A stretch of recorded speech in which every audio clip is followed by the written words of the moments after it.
Aries Rising October 2022 has a huge focus on your one-on-one close relationship, like it really is all about this other person in your life. And then nearing the end of the month, much more about your money and starting a new investing journey.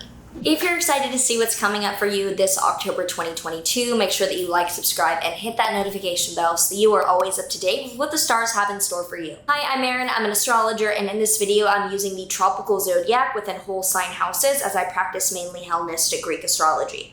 So this entire month, Saturn in your 11th house is squaring Uranus in your 2nd house. Continuing on the difficulties and tension between being very serious and wanting a mature group of friends, like you're valuing the people that you associate with a lot and planning to have a more mature, more grounded group of people around you, but that's going against some more chaotic or immature actions on the part of your money. You could just have an unstable financial situation or be going through something where you're spending erratically, and that's putting some issues into your friend group or the way that you're associating with others. Then on the 1st to the 3rd, Mercury in your 6th house will oppose Neptune in your 12th house. So watch out for unclear communication about your health or with coworkers to start the month. But also at the beginning of the month on the 1st, Venus in your 7th house is opposing Jupiter in your 1st house. It looks like really lovely, really beautiful energy around your close one-to-one relationship.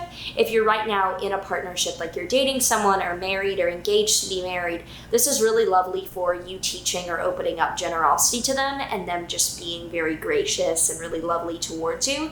If you're not yet in a close romantic relationship, this is likely a best friend, someone that you work with closely, or someone else on a one-to-one level that you're in close proximity with them and very close to. On the 2nd, Mercury is stationing direct in your 6th house. So the 6th house deals with health issues and with coworkers mainly. It can also deal with pets. But Mercury retrograde there was showing that you were going back and reconsidering how you deal with your health routine, your health issues, or a way that you take care of diet and exercise. And now moving forward, you're getting a better handle on how to communicate, articulate, and deal with plans there. Alternatively, this could deal with the people that you work with or work for you if you're getting a better handle on managing them as a project manager or running a company, for example. On the 6th to the 7th, Mercury in your 6th house will trine Pluto in your 10th house. So that's really great for your coworkers and your boss and all the people that are involved in your work life to be getting along well. It looks like you're putting effort into managing and getting along with all the people around you, and there's a lot of focused diligence in your work environment at the end of the first week. Then on the 9th, there's a full moon in your Aries 1st house. Full moons are endings, they're times of letting go, the spotlight is on you, and having this in your 1st house of self shows that this is a high point of spotlight on you.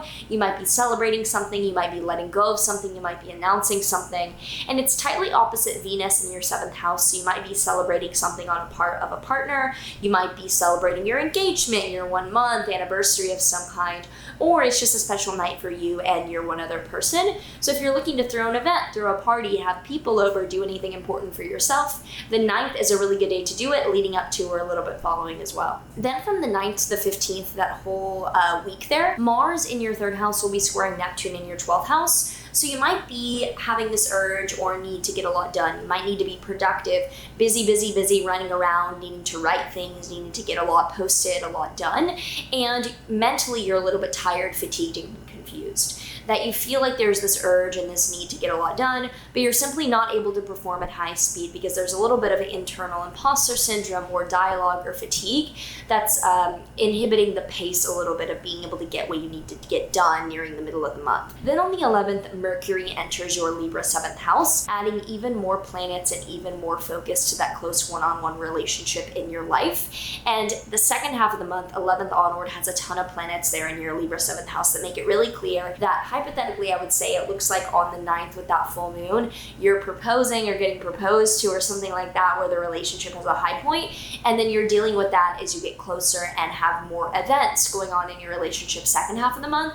Obviously, few of you will be in an engagement position here, but that's the metaphor that I'm using here to get the point across for what's happening in your chart. From the 11th to the 14th, the Sun and Venus in your 7th house are trining Saturn in your 11th house, showing that the really awesome things happening in your relationship relationship are working really well with the support of a friend group or people that you're associated with. So a group of people or an organization or your work environment may have helped you out a lot with this relationship and what's happening there. Then on the 17th to the 19th, the Sun and Venus in your 7th house are trining Mars in your 3rd house. You are busy working on something on a day-to-day routine content basis for your relationship, and it's going really well. And then from the 19th to the 26th, the Sun and Venus are together. First, they're in your Libra 7th house, then they're in your Scorpio 8th house, showing that you and this other partner are getting a lot done and creating a lot of beautiful energy, first in your partnership and then in your investment journey if you're joining assets or making some financial decisions together. However, during that time from the 19th to the 20th, the Sun and Venus in your 7th house will be squaring Pluto in your 10th house, showing that there could be some tensions of manipulation with your job, such as trying to get something out of this relationship with your career or feeling like a boss is manipulating you and there's a little bit of a power struggle there. Then on the 23rd, the Sun and Venus enter your Scorpio 8th house, showing that the focus then goes from the relationship itself to the shared financial situations or some joint assets or moving into an investing journey. And on the 25th, there is a solar eclipse in your Scorpio 8th house. I'm going to have a full video on this, obviously, because eclipses are very intense. They're some of my favorite things to cover, given the defining energy of the year, often with what they represent. This one is in Scorpio, a dark, deep, intense emotional energy in your 8th house of shared finances and joint assets. Solar eclipses are huge new beginnings, and this one is on the South Node, which represents a new beginning of letting go. With Venus very close to this solar eclipse as well, there's an element of beauty in the darkness or seeing the bright side in something that's a little bit difficult because you're having to let go and depart from something. So you could be paying off major debts, paying off loans, you could be letting go of dependence on another financial party, and even though it's really good and really positive, there's a lot of emotional boundaries that need to be opened up and blockages that might need to be built through. On the 28th, Jupiter is re-entering your 12th house. So Jupiter is retrograde, meaning that it's moving from your 1st house in your 12th house. So it looks like instead of this big, extroverted, very bombastic, out in the open energy that could have been your personality this summer, with Jupiter re-entering your 12th house, things go much more internal and you're withdrawing significantly to be a little bit more introverted after this big announcement with your relationship. You might be withdrawing somewhat for the next part of the year. On the 30th, Mercury enters your 8th house, so there's more communication and busyness around your shared finances or dealing. The 8th house can deal as well with someone's death if you're handling that in your life. That's really rare because we don't have deaths as often as we're investing in something or we're working with shared finances like debts or loans, but just putting it out there that it could be that you're dealing with the proceedings of someone's death, that you're having to work out the details around the funeral and the morgue and things like that. It's not really showing that there is someone dying necessarily. That's much more specific for someone's chart. Then on the 30th as well, Mars is stationing retrograde in your Gemini 3rd house.